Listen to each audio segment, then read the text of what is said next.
svega želim zahvaliti vladi Italije na velikodušnoj donaciji opreme, 13 IP telefonskih centara i Savremeni data centar, a koju je finansiralo Ministarstvo vanjskih poslova Italije u okviru projekta Jačanje sistema upravljanja migracijama u Bosni i Hercegovini. Ova donacija omogućila je potpunu integraciju na IP tehnologiju, što je rezultiralo povećanom efikasnošću i poboljšanju sigurnosti komunikacije unutar granične policije Bosne i Hercegovine.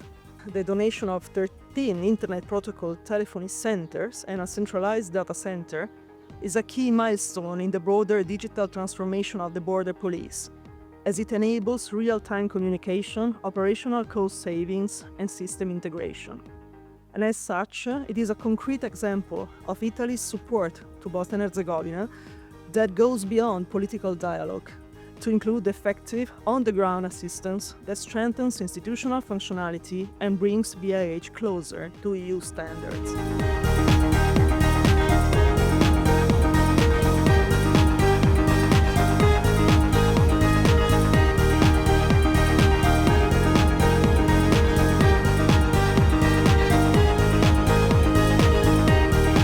We are seeing this donation as another step forwards towards EU accession and EU standards, so we are particularly proud of having contributed to that. I just want to thank again the border police and tell them again that they should continue to trust IOM as an important partner of support and capacity building, and we are also of course proud of working with all the other state institutions, Ministry of Security, Service for Foreign Affairs, and all the key partners across Bosnia and Herzegovina effectively engage in migration management. Thank you.